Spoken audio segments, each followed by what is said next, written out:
बिहार में विधानसभा चुनाव में हार के बाद महागठबंधन में खटास बढ़ती जा रही है। जहां एक के बाद एक बयान सामने आने से ये साफ दिख रहा है कि गठबंधन के भीतर असंतोष गहराने लगा है।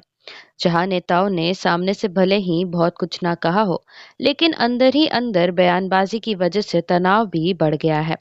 कांग्रेस और वाम दलों के कुछ नेताओं के बयानों को राजद अपनी हार का ठोस कारण बता रही है, तो उधर कांग्रेस लगातार ये दावा कर रही है कि चुनाव हारने में राजद की रणनीतिक गलतियां ही जिम्मेदार थीं।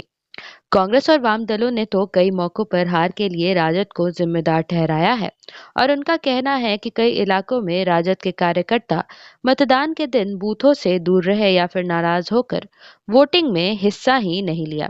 यही कारण है कि कई सीटों पर गठबंधन पिछड़ गया और वाम दलों ने भी इसी तरह के आरोप लगाए हैं। वहीं दूसरी तरफ गठबंधन के कई वरिष्ठ नेता इस मुद्दे पर टिप्पणी करने से बचते हुए नजर आ रहे हैं।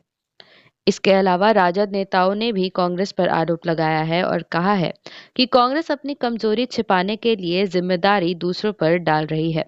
पूर्व प्रदेश अध्यक्ष मणिकांत मंडल ने तो कहा है कि तेजस्वी यादव के नेतृत्व पर सवाल उठाना ठीक नहीं है। उन्होंने कहा है कि अगर कांग्रेस को गठबंधन में रहकर नुकसान लग रहा है तो उसे इस पर गंभीरता से विचार करना चाहिए। साथ ही उन्होंने ये दावा किया है कि कांग्रेस की जितनी भी सीटें थी वो राजद के हिस्से से ही दी गई थी, इसलिए कांग्रेस को अलग से कोई पहचान नहीं मिली।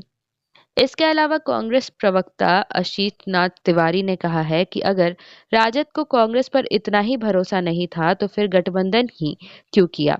उनका कहना है कि जिम्मेदारी एक दूसरे पर फेंकने से गठबंधन ही टूटेगा। वहीं कांग्रेस के एक अन्य प्रवक्ता ने कहा है कि यदि मंडल जी को कोई शिकायत है तो वह गठबंधन की समन्वय समिति के अध्यक्ष या विधायक दल के नेता से बात करे, लेकिन यह कहना गलत है कि तेजस्वी पर कोई सवाल नहीं उठ सकता है। देखा जाए तो महागठबंधन में बिखराव के संकेत तेजी से बढ़ रहे हैं।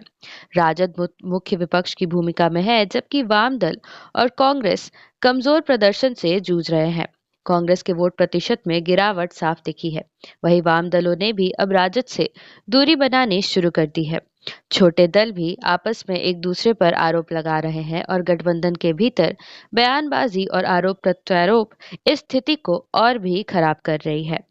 तो देखा जाए महागठबंधन की स्थिति ऐसे में काफी पेचीदा नजर आ रही है। चुनाव परिणामों के बाद दल आपसी खींचातान में उलझ गए हैं और अगर ये विवाद ऐसे ही जारी रहा तो गठबंधन का भविष्य खतरे में पड़ सकता है और सभी दलों को बैठकर एक समन्वय बनाना होगा। तभी महागठबंधन फिर से एक मजबूत विपक्ष के तौर पर खड़ा हो पाएगा। आशा करते हैं आप सभी को ये वीडियो पसंद आई होगी। इस वीडियो को लाइक एवं शेयर जरूर करें, साथ ही कमेंट करके अपनी राय भी दें। साथ ही ऐसी और अपडेट्स पाने के लिए हमारे चैनल हिंद लाइव को जरूर सब्सक्राइब करें। धन्यवाद।